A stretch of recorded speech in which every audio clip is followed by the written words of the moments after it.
వార్తలు నేను మీ లచ్చక్కను ఎట్లున్నారు మంచిగున్నారా నేనైతే మస్తున్నా ఇయాల్టి బరాబర్ ముచ్చట్లకు స్వాగతం ముందుగాల హెడ్లైన్స్ చూసుకొని అటంక వార్తలకు పోదాం సెల్ఫీ అని మర్డర్ ప్లాన్ చేసిన భార్య జర్రంతలో తప్పించుకున్న భర్త మళ్ళా తెర మీదకి వచ్చిన నీళ్లలొల్లి సెంటిమెంట్ తో చేస్తున్నారు గారడి రాజధానిని పలకరించిన షర్మిలక్క రైతులను మోసం చేసిరంట పక్కా అత్తని చంపిన అల్లుడు మాయమైపోతున్న మానవత్వాలు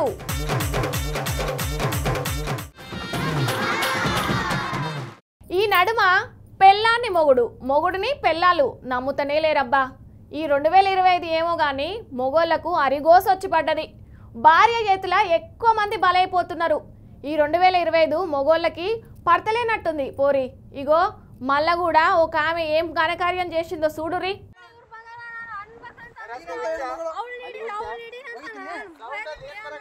అలా మా సౌండ్ ఏం బరకత్తది కొత్తల్లి వామ్మో వామ్మో ఈ 2025 ఏమో కానీ మొగోళ్ళకు బాగానే కష్టాలు వచ్చిందిగా పెళ్ళంతోని పెళ్ళాన్ని నమ్మవసరం లేదొస్తు అంటున్నారు కొంతమంది ఇగో రియల్ ఘటన మీకు చూపిస్తా చూడురి కర్ణాటక తెలంగాణ సరిహద్దులలో ఇట్లా కాలువ కొట్టుకోపోతుంది కదా ఆ కాలువల ఏమండి సెల్ఫీ దిగుదాము రండి అని చెప్తే అబ్బో భార్య కదా అని చెప్పేసి ప్రేమతో వెళ్తుందని పుసుక్కున్న సెల్ఫీ దిగుదాం అంటారు ఇంత లటుక్కున్న లోపలికి నూకేసి అమ్మో మా ఆయన కొట్టుకోపోతున్నా మా ఆయన కొట్టుకొని పోతున్నా అని చెప్పేసి మొత్తుకుంటుందట ఇగో ఈ మహానటి మేడం ఇక ఆయన పని అయిపోయింది అనుకుందో ఏమో కానీ పిల్లగాని నూకలు ఉన్నాయి భూమి నిన్నని కాబట్టి కొంత దూరం కొట్టుకపోయి బండరాళ్ళని పట్టుకొని అట్టనే ఉన్నాడట ఇక చూసిన వాళ్ళు ఆలీలుకి వచ్చి వరే మనిషి గిడ కొట్టుకపోతున్నా అని చెప్పేసి ఆయనతో ఒడ్డుకు తీసుకొస్తే ఎట్లయింది ఏమైంది అని తెలుసుకునే వరకు అమ్మ భార్య మర్డర్ ప్లాన్ చేసింది ఆయనతో అలా కొట్టుకపోయినా అని చెప్పేసి కాల్దారి పడ్డదని చెప్పేసి బయటికి చెప్పుదామనుకొని మొత్తం మీద అయితే మర్డర్ ప్లాన్ చేసుకొని మరి ఇడికి తీసుకొచ్చి సెల్ఫీ అని చెప్పేసి మాట్లాడింది గా మొన్న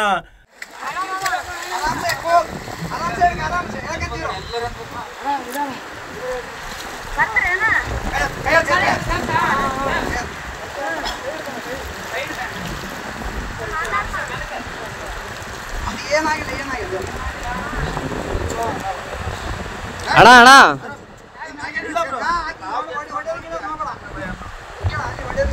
ಒಡೆ ಗಿಡ ಮಾಡಬೇಡ ಅಣ್ಣ హనీమూన్ అని చెప్పేసి తీసుకుపోయి భర్తను చంపేసిన ఆమెను ఇన్స్పిరేషన్ గా తీసుకున్నదో ఏమో కానీ గిట్లా మంచి ఐడియానే కట్టింది కానీ అటర్ ఫ్లాప్ అయింది ఇక ఉన్నది పో అమ్మగారికి ఏం కాలం రానా ఆయన పెళ్లిళ్ళు చేసుకున్నాడు ఎందుకు సంపుకున్నాడు ఎందుకు పెళ్లిళ్ళు చేసుకోకుండానే ఉంటే అయిపోతుంది కదా పెళ్లిళ్ళు చేసుకొని మరీ సంపవట్టిరి ఇష్టం లేకపోతే విడాకులు కూడా తీసుకోవచ్చు అది కూడా అవకాశం ఉండనే ఉండే పానాలు పోతే తిరిగి వస్తాయి అది సొంత పెళ్ళం సంపితే ఏందన్నట్టు లోకం ఎటుపోతుందో ఏమో పోన్రి ఇక మొగోళ్ళకు కూడా రక్షణ లేకుండా అయిపోతట్టుంది పోరి బ్రో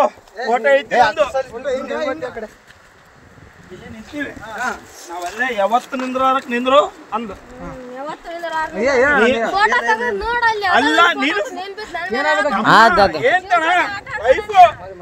ನಾನು ಹೊಸ್ತಾಗಿ ಒಂದು ಸೆಲ್ಫಿ ಅಂದ್ರೆ ಒಳ್ಳೆ ಅಂದ್ಲು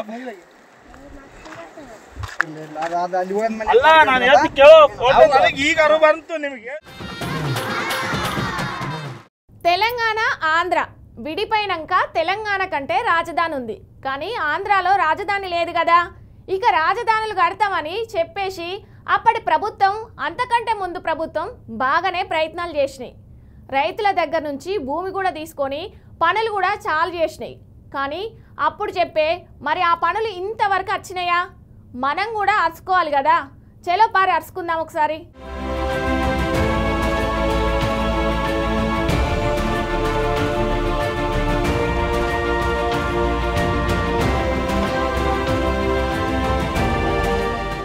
తెలంగాణ ఆంధ్ర విడిపోయినాక తెలంగాణలో అంటే రాజధాని ఉండే మరి ఆంధ్రలో రాజధాని లేదు కదా ఇగో ఆంధ్రాలో రాజధాని కట్టాలని చెప్పేసి రైతుల దగ్గర నుంచి 33,000 ఎకరాల భూమి అట్నే గవర్నమెంట్ ల్యాండ్ 20,000 ఎకరాలు మొత్తం సేకరించి పెట్టి రాజధాని కడతామన్నారు 29,000 రైతుల కుటుంబాల దగ్గర నుంచి భూమి తీసుకునే పోనీ ఆ రైతుల కన్నా ఏమైనా న్యాయం చేసిరా అంటే ఆ రైతులకు అట్నే అన్యాయం చేతిరి మరి 10 ఏళ్ళే ఏమన్నా రాజధాని ఏమన్నా కట్టిరేమని వచ్చి చూస్తే ఈడ గడిపోసలు తప్ప ఇన్ఫ్రాస్ట్రక్చర్ లేదు డెవలప్మెంట్ లేదు అటు రైతులకు లాభం లేదు గిదేం సర్కారు గిదేం ప్రభుత్వం 54,000 ఎకరాలు తీసుకొని సింగపూర్ చేస్తామనే, జపాన్ చేస్తామనే, ఇస్తాంబుల్ చేస్తామనే, ఈడికి వచ్చి చూస్తేనేమో అంత గడ్డి మొలిసే అని చెప్పేసి సర్కార్ మీద గట్టిగానే ఫైర్ అయింది మన షర్మిల అక్క. ఇనూరి మీరు కూడా పారి సేకరించి 33,000 ఎకరాలలో ప్లస్ ఒక 20,000 ప్రభుత్వ భూమి, అంటే మొత్తం 54,000 ఎకరాలలో అమరావతి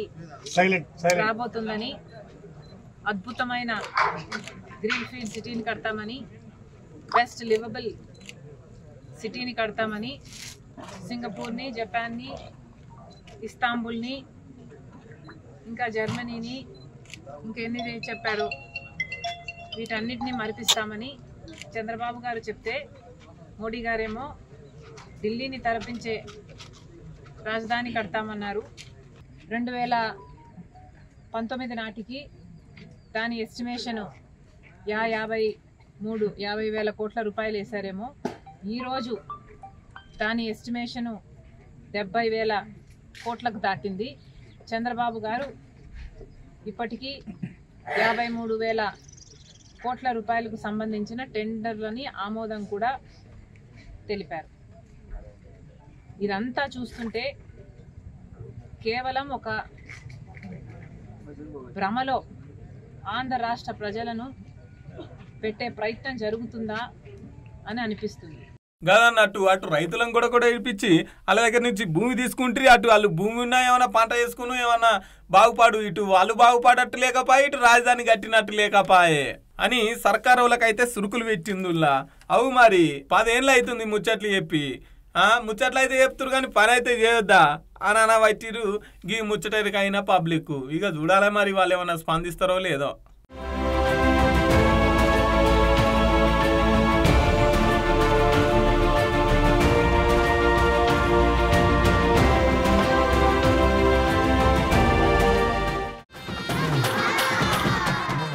నీళ్లు నిధులు నియామకాల కోసమే తెలంగాణ ప్రభుత్వం నడిచింది. తెలంగాణ వచ్చింది కానీ మనకు రావాల్సిన అన్ని నీళ్ళు వచ్చినాయా? ఇగో ఇప్పుడు 10 ఏళ్ల తర్వాత ఈ ముచ్చటెందుకు తీస్తున్నారంటే, ఇప్పుడు నీళ్లను అడ్డుపెట్టుకొనే మళ్ళా ప్రాంతీయ తత్వాన్ని తీసుకొస్తున్నారు. ఇగో ఈసారి చెప్తుండు పూరాగా ఇనూరు ఒకసారి.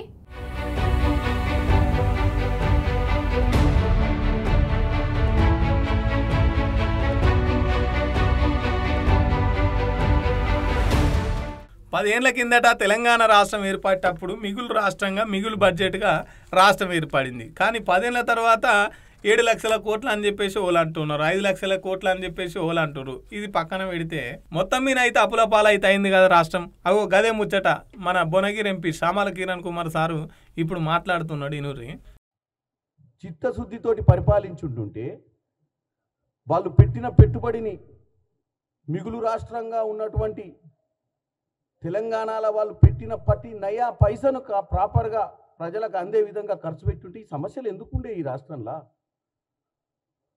ఎందుకు ఒక హెల్తీగా ఉన్నటువంటి పసిబిడ్డ తెలంగాణ 10 సంవత్సరాల తర్వాత చిక్కిపోయింది? ఎందుకు ఐసీయూ దాకా పోవాల్సిన పరిస్థితి ఏర్పడుతుంది మన రాష్ట్రానికి? ఎవరి దారుణం చేసింది? మరి ఇద్దరు బావా బామ్మార్దులు బ్రహ్మాండంగా ఎక్కడ పడితే అక్కడ అబద్ధాలు చెప్పుకుంటా ఇప్పటికి కూడా అన్ని వాస్తవాలు తెలిసినాక కూడా తెలంగాణ ప్రజల్ని ఇరిగేషన్ మీద, ఇప్పుడు కొత్తగా ఇరిగేషన్ మీద పడ్డారు. ఎందుకంటే చంద్రబాబు నాయుడు గారు పోలవరం ఎక్స్టెన్షన్ బనకచెర్ల గురించి మాట్లాడటం మొదలుపెట్టినాక వీళ్లకు ఒక ఉపాయం తట్టింది. ఇప్పుడు తెలంగాణ ప్రజలు మనం దోచుకున్న దోపిడిని మర్చిపోవాలంటే మళ్ళీ మన ఒరిజినల్ స్టాండర్డ్కి రావాలి, మళ్ళా ఆంధ్ర సెంటిమెంట్ను గుంజుకు రావాలి. ఈ గోదావరి బనకచెర్ల సబ్జెక్టును తీసుకొచ్చి ఏదో విధంగా కాంగ్రెస్కి, టీడీపీకి, ఇక్కడున్న కాంగ్రెస్ నాయకులకు, అక్కడున్న టీడీపీ నాయకులకు కాలుకు తలకాయకు ముడేసినట్టేసి తెలంగాణ ప్రజల ముందు మళ్ళా మన డ్రామా నడిపించాలన్న పిచ్చి ఆలోచనతోటి ముందుకు పోతుర్రు. ఇన్నారు కదా, తెలంగాణ రాష్ట్రంలో ఎట్లయితే ఆంధ్ర తెలంగాణ సెంటిమెంటు లొల్లు ఈ నీళ్ళ ద్వారా ఉట్టిచ్చిర్రో, ఇగో ఇప్పుడు కూడా బావ బామ్మర్దులు అంటే కేటీఆర్, హరీష్ రావు గారు ఇద్దరు కూడా ఇదే లొల్లి ఉట్టియాలని చెప్పేసి ఇరిగేషన్ మీద పడ్డారట.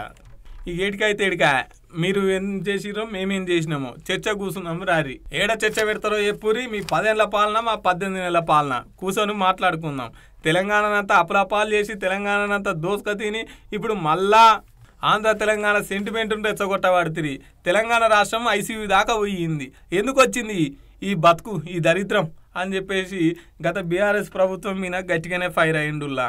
అసెంబ్లీ నడుపుకుందాం, మీ మీద మా ఎన్పిఆర్ చెప్పి మా లోపల ఉన్నటువంటి ఆ కెమెరాస్ మీ సైడే పెడతాం, అవసరమైతే 70 mm చూపిస్తాం ప్రజలకు. నా షరతు మీరు అబద్ధాలు చెప్పొద్దు, వాస్తవాలు చెప్పాలి.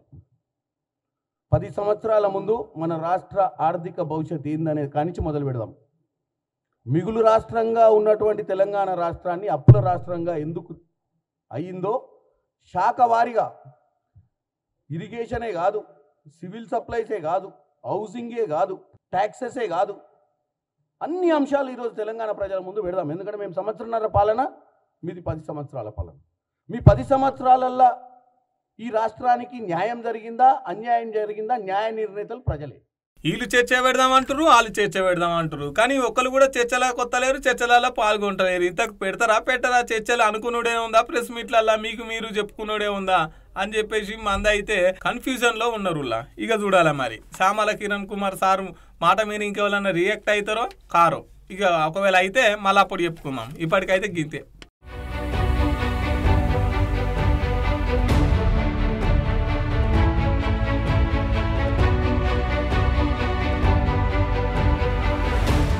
మాయమైపోతున్నాడమ్మా మనిషన్నవాడు, ఓ మచ్చుకైనా లేడు చూడు మానవత్వం ఉన్నవాడు, నూటికో కోటికో ఒక్కడే ఒక్కడు, ఎక్కడో ఉన్నాడు కంటికి కానరాడు, మాయమైపోతున్నాడమ్మా మనిషన్నవాడు.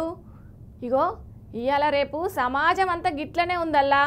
పైసల కోసం ఎంతకైనా దిగజారుతున్నారు. ఇగో గీడ కూడా ఉత్త పుణ్యానికి పానం తీసిరు చూడుర్రి ఒకసారి.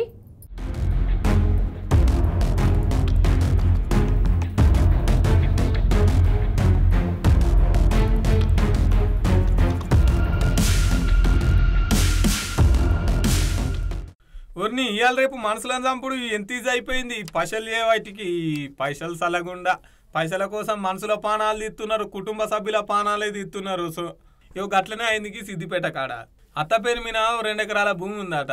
ఇక అల్లుడు ఏం చేసిండు, ఎట్లైనా భూమి కాజేయాలని చెప్పేసి అట్లనే అత్తకు ఇన్సూరెన్స్ కూడా క్లెయిమ్ చేయొచ్చు, అత్త పేరు మీద ఇన్సూరెన్స్ కూడా ఉందని చెప్పేసి తమ్ముని పిలిపించుకొని ఇక ఎట్లనైనా అత్తను చంపాలి, అత్తను చంపి అది న్యాచురల్ డెత్ లెక్క ఆమె అంతలో ఆమె చచ్చిపోయింది అని చెప్పేసి ప్రకటించాలి. దాని ద్వారా వచ్చే ఇన్సూరెన్స్ కావచ్చు, తర్వాత భూమి కూడా మనకైతే అని పథకం కట్టి ఇక తమ్ముని పిలిపించి ఇక బైక్ అడిగి పోవాలి, అత్తమ్మ కరెంట్ వాళ్ళు వస్తున్నారు నువ్వు రా అని చెప్పేసి మీరు సంతకం పెట్టాలని చెప్తే ఇద్దరు కలిసి ఎక్కించుకొని పోయిరట. ఉండు నేను చూసొస్తాను. ఒక ఆయన పోయేసరికి ఇంకొక ఆయన బండి తెచ్చి గుద్దినట. పానం పోయంగానే మళ్ళీ ఆయనే ఫోన్ చేసి పోలీసు వాళ్ళు అయ్యా గిడ చచ్చిపోయింది, అయ్యా గిడ చచ్చిపోయింది అంటే పోలీసు వాళ్ళు గట్టనే అనుకొని కేసు రిజిస్టర్ చేసిరట. కానీ ఎంక్వైరీ చేస్తే ఎంత పాపం చేసినా ఎంత ఏది చేసినా దొరికిపోతారు కదా. అవి అట్లనే మొత్తం వీళ్ళ అన్నదమ్ముల కథ అంతా బయట పడితే ఇక మేడం చెప్తుంది నువ్వు ముగితా ముచ్చట. దీన్ని డీటెయిల్ గా ఇన్వెస్టిగేషన్ చేసినప్పుడు మనకు తెలిసింది ఏంటంటే ఇది యాక్సిడెంట్ కాదు, మర్డర్ అని. ఏంటంటే ఈ ఓల్డ్ లేడీకి ఒక 2 acres ఆఫ్ ల్యాండ్ ఉంటుంది పెద్ద మాసాన్పల్లి అనే విలేజ్ లో. సో ఆమెకి ఏంటంటే మార్చి నుంచి ఈ అక్యూజ్డ్ వాళ్ళ అల్లుడు అండ్ వాళ్ళ అల్లుడి వాళ్ళ బ్రదర్ ఇద్దరు ఈమెకి పోస్ట్ ఆఫీస్ ఇన్సూరెన్స్ ఒకటి చేపించడం జరుగుతుంది అండ్ SBI ఇన్సూరెన్స్ ఒకటి చేపించడం జరుగుతుంది ఈమెతో, ఈ లేడీతో. చేసిన తర్వాత ఈ ఇద్దరు కూడా ఈమెని చంపితే న్యాచురల్ డెత్ గా చెప్తే ఇన్సూరెన్స్ క్లెయిమ్ చేసుకోవచ్చు అనే ఒక ఇంటెన్షన్ తోటి అల్లుడు ఏం చేస్తాడంటే ఈ లేడీని పొలం దగ్గర పనుంది, ఎలక్ట్రిసిటీ వాళ్ళు వస్తామన్నారు, ఏదో ట్రాన్స్ఫార్మర్ ఫిక్స్ చేయాలి, దానికి నీ సంతకం అవసరం ఉంది అని చెప్పి ఈ లేడీని తీసుకొని బైక్ మీద పొలం దగ్గర తీసుకెళ్ళిన తర్వాత ఆమె రోడ్డు మీద కూర్చోబెట్టి నేను ఇప్పుడే లోపలికి వెళ్ళి వాళ్ళు వచ్చిందా లేదా చూస్తానే అతను లోపలికి వెళ్ళారు. వెళ్ళిన తర్వాత ఈ థార్ వెహికల్ వాళ్ళ బ్రదర్ ఎవరైతే హైర్ చేసుకున్నారో అతను తీసుకొని వచ్చి ఆమెను హిట్ చేసి వెళ్ళిపోతాడు, యాక్సిడెంట్ చేసి వెళ్ళిపోతాడు. వెళ్ళిపోయిన తర్వాత ఆయన మళ్ళీ రోడ్డు మీదకి వచ్చి ఇట్లా ఏదో అన్నోన్ వెహికల్ హిట్ చేసింది ఈమె చనిపోయిందని అతనే డయల్ 100 కంప్లైంట్ చేస్తారు. విన్నారు కదా, చూసిన అరువుల ఆస్తి కోసం ఎంత పని చేస్తున్నారు ఈ నడుమ. పైసలు ఇవ్వాలి కాకపోతే రేపు సంపాదించుకొని పోయిన పానాలు వస్తాయి. గిదేం బుద్ధొసు అనవట్టికి ముచ్చటరికైనా పబ్లిక్. పైసలు సంపాదించుకోవాలంటే ఏమైనా కష్టం చేసి సంపాదించుకోవాలి కానీ గిట్లా అత్త సొమ్మును అల్లును కాజేయాలని చూసుడేంది. పాపం ఉత్త పుణ్యానికి పానాలు ఆయా ముసలామే. ఇప్పుడు మంచిగా ఉన్నది, ఎంత తప్పు చేసినా దొరుకుతారు. చట్టం తన పని తను చేసుకపోతుందని తెలియదా? ఇక జైల్లో పోయి చిప్పకూడు తింటే అప్పుడు తెలుస్తుంది. పోన్రి ఉత్తగానన్న ముసల్దాన్ని పానాలు తీసి ఈడ జీవితాంతం ఈడ శిక్ష అనుభవిస్తుంటేమిరా నాయనా అని. పబ్లిక్ జాగ్రత్త, ఇవాళ రేపు ఇంటోళ్ళని నమ్మేటట్లేదు, బయట వాళ్ళని నమ్మేటట్లేదు. పోన్రి.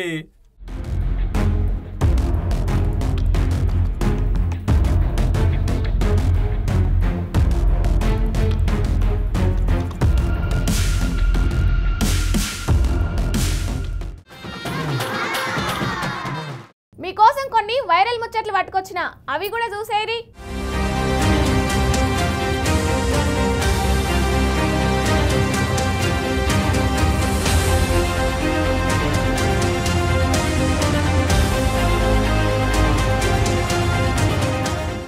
ఎవరిని గీలేంది చిలకల నాగలు తెచ్చిర్రు. ఎడ్లకు దునపోతులకు బదులు మనసులం కడుతుర్రు ఏందిల్లు. అచ్చో పాపం ఆడామె కూడా ఉంది కదా. ఎవరిని ఏందిల్లు, ఎవరిని మెడకు తాడు పెట్టి మొత్తం ఎట్ల లెక్కన ఎత్తురుగా ఇల్లు. కట్టె తీసుకొని కొడుతుండు. ఊరిని నాగలి గట్టనే కట్టిర్రు. పాపం ఆడపిల్లనే గట్ల చేసుడేంది. ఎంత పెద్ద తప్పు చేస్తురు మీకు ఏమైనా అర్థమవుతుందా? ట్రాక్టర్లు వచ్చినాయి, పెద్ద పెద్ద టెక్నాలజీ వచ్చింది, గిట్ట మనసులో పెట్టి దున్నిస్తున్నారేంది. ఊరిని గట్ల కొడుతున్నారు. పాపం అగో చీకి దెబ్బ అంటుకున్నట్టుంది కదా. ఆడోళ్ళు మొగోళ్ళు వీళ్ళు ఏంది గిట్లా గీలం పెట్టి దున్నిస్తున్నారు. ఏం కావచ్చు, ఊరిని గట్టిగానే కొడుతున్నారుగా. పాపం ఏం చేసిరు కావచ్చు. యోగి ముచ్చట రాయగూడెం జిల్లా ఒడిశాల కుంజమహిర్ష అనే ఊళ్ళే జరిగిందట. వీళ్ళ ఆచారం ప్రకారం వాళ్ళు పెళ్లి చేసుకోలేదట. వరుస అవుతారట, బంధువులే అవుతారట. కానీ ఆచారం తప్పిరా అని చెప్పేసి ఇగో గిట్లా పొలముల్లా నాగలు కట్టి వీళ్ళను కొట్టుకుంటా శిక్ష వేస్తున్నారు అన్నట్టు. ఊరిని మీరేం మనుషులు ఉన్నారు, ఎక్కడి మనుషులు ఉన్నారా? అరచేతుల వైకుంఠం చూస్తున్నాం, ప్రపంచం అంతా సెల్ ఫోన్లలో చూస్తున్నాం. ఇంకా ఇంత టెక్నాలజీ గిట్లా రువ్వున దూసుకుపోతుంటే ఇంకా ఆచారాలు కట్టుబాట్లు అని చెప్పేసి శిక్షలేసుడేంది. వాళ్ళు ఇష్టం, వాళ్ళు పెళ్లి చేసుకున్నారు, వాళ్ళు మేజర్లు. మీకు చట్టం తెలియదా ఏంది? ఇంకా కూడా గిసొంటి కట్టుబాట్లు గిసొంటి ఆచారాలు కూడా ఉన్నాయా? పోలీసు వాళ్ళు జర గిసొంటి ఇంకోసారి జరగకుండా వాళ్ళకి చట్టం ఏంది, వాళ్ళకు ఏంది అనేది మొత్తం వివరించి చెప్పురి సార్లు.